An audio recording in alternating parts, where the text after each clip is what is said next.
Sefer, de libros y autores. Es una alegría tener aquí en Radio Sefarad a Caterina Daliska. Bienvenida. Gracias, gracias a vosotros y buenas tardes.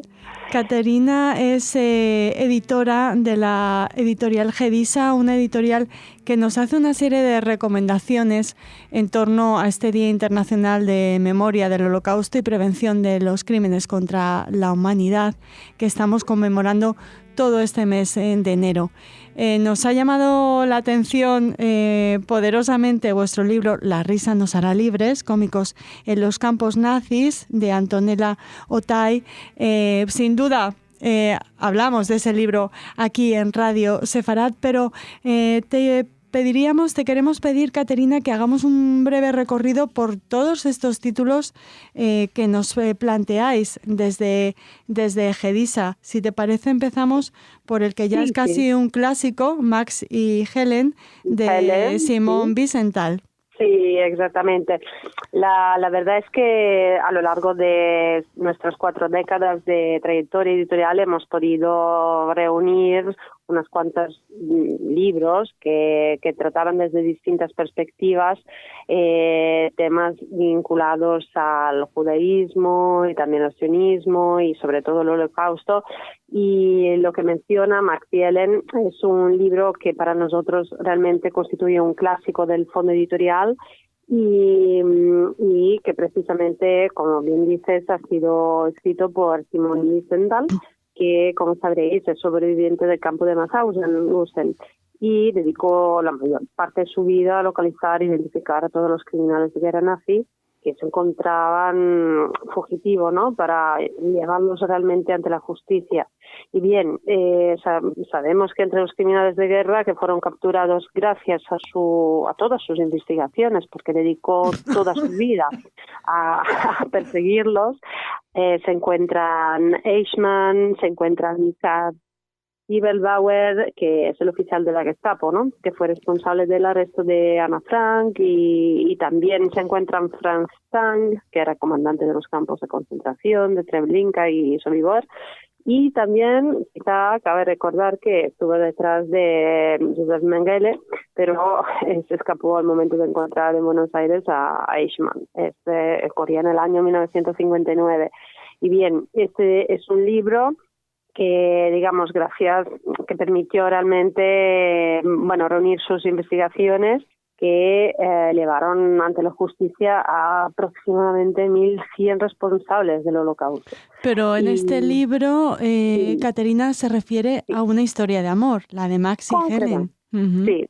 Efectivamente, la historia que relata aquí gira en torno a la búsqueda, ¿no?, de pruebas para inculpar a quien en aquel entonces fue el director del campo de trabajo de Zależy, en Polonia, y donde su informador, que es Max, había podido escapar. Entonces, gracias al testimonio de Max, pues podemos recorrer y descubrir la historia de amor con Helen, que ella misma fue prisionera, ¿no?, en el campo y que no pudo seguir a Max en su fuga. Pero bueno, realmente, para sorpresa un poco de Wiesenthal, ninguno de los dos quería declarar contra el que había identificado, ¿no? Es decir, el alto cargo nazi, que era Schulz. Y entonces lo que procura desvelar es realmente el vínculo, ¿no?, de esta pareja con el perseguidor, y cuál era el secreto, ¿no?, de que esta pareja, Max y Helen, necesitaba mantener. Y bien, pues esto es un poco el tema del libro, ¿no?, un poco un pretexto para recorrer una parte de historia. Uh-huh. Luego tenemos un libro firmado por Carlas Torner, ajá, que se refiere al gran documental sobre el Holocausto, sí, Shoah, sí, de Claude Lanzmann. ¿Qué recoge este libro? Sí, aquí en realidad es también un libro en realidad bastante breve, son 128 páginas, donde Carles Torner concentra un poco, analiza más bien lo que es la función de la mirada en el cine, o sea, qué es qué es, ¿no? Esta mirada que logra nombrar lo que no se puede nombrar y sobre todo consigue remover la conciencia de quien está mirándola, y es decir, el espectador. Entonces, lo que hace es detenerse en ese libro en los rostros, en las caras de quien todavía lleva la memoria, ¿no? Del espanto, del terror, del miedo y del horror. Y pues iba examinando básicamente el silencio de todos aquellos, bueno, que define como vencidos, y que en realidad logran mantener una fuerza de expresión más allá de la palabra. Entonces, es un ejercicio también de constante memoria, recuerdo y sobre todo también de luz sobre los testigos de las barbaries y las atrocidades que cometió el Tercer Reich. Este es el libro. Claude Lanzmann se hace muchas preguntas, algunas por supuesto sin respuesta, en Shoah, y la gran pregunta es el título también de otro de los libros que nos proponéis: ¿por qué el Holocausto? Historia de una psicosis colectiva, de Saul Finderlager.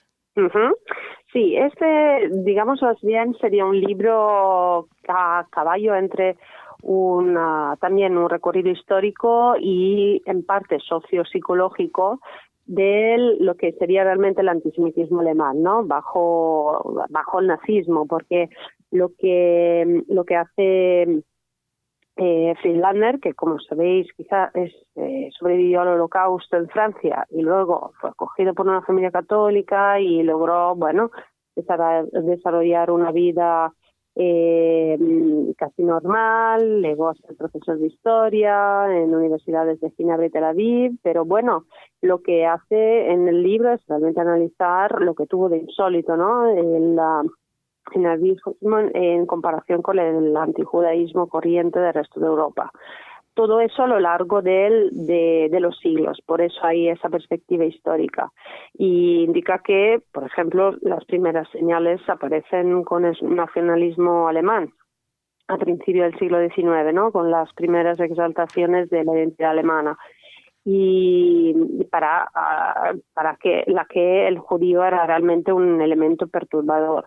Y luego a finales del siglo XIX, en paralelo con lo que eran los descubrimientos bioquímicos, de las infecciones, de bacilos y virus, en lugar de los antiguos argumentos culturales, como por ejemplo los de raigambre medieval, se comenzaron a utilizar metáforas más bien biológicas, ¿no? Entonces el problema de los judíos ya no era la tradición, sino más bien la naturaleza. Y bien, es aquí donde el autor identifica que realmente en estos discursos son los que se inspiró la paranoia de Hitler, ¿no? Que quien veía a todos los judíos como bacilos que eran portadores de enfermedades, y luego las alucinaciones que le condujeron a cambiar la política de expulsión por la de exterminio. Entonces, pues nada, estas ideas sumadas a lo que era la fascinación que Hitler ejercía sobre la masa llevó al estado de psicosis colectiva, que es un poco también la explicación del subtítulo, ¿no? Porque el Holocausto, historia de una psicosis colectiva. Y bien, porque era como un parálisis mental, ¿no? Que propició el auge del antisemitismo nazi y que condujo finalmente al Holocausto. Sí, antes hablabas de señales de ese antisemitismo, de esa judiofobia en Alemania, y claro, tenemos que hablar de vuestro libro Heidegger y los judíos, los cuadernos negros, que firma Donatella Di Cesare y del que ya hablamos aquí en Radio Sefarad. Sí, este es un libro que también muy, muy importante, que sacamos hace ya 2 años, quizá 3, me parece total, y que justo sale en el momento en que se vuelven a editar los cuadernos negros de Heidegger. Y entonces, bueno, concretamente empezó entre los años 2013 y 15 en Alemania, pero realmente han causado un revuelo en el panorama filosófico internacional, porque abrió de nuevo un debate, ¿no? Y que muchas veces ha resultado ser reduccionista. Y bien, aquí la grandeza del filósofo y la mezquindad del nazi son una paranoia inaceptable, ¿no? Porque él sí ha sido un gran filósofo, entonces no fue nazi, sí, fue un nazi, entonces no ha sido un gran filósofo. Y este era el binomio, ¿no?, entre el que se movían muchos autores o muchos filósofos que lo comentaban. Pero bueno, en realidad las dos posiciones son retóricas y eso es lo que intenta demostrar, ¿no?, en este ensayo Donatella. Y nada, pues que es una o la referente en Italia de los estudios sobre Heidegger.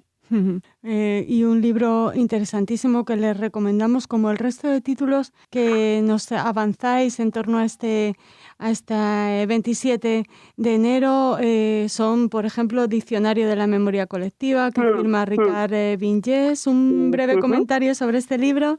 Sí, es una obra realmente pionera y también una obra que nos ha costado 4 años de trabajo, que, como indica el título, elige, ¿no?, la forma del diccionario y que en última instancia permite realmente la identificación y también el análisis de episodios históricos y conceptos, categorías, digamos, de los estudios sobre la memoria colectiva muy concretos, y es una obra que se puede consultar a lo largo de días, incluso semanas, porque incluye un total de 264 entradas y sobre todo para nosotros es realmente uno de los proyectos más importantes sin duda de la última década, y que contribuye también a generar conocimiento sobre estos procesos sociales, ¿no?, en lo que se ha construido la memoria pública contemporánea,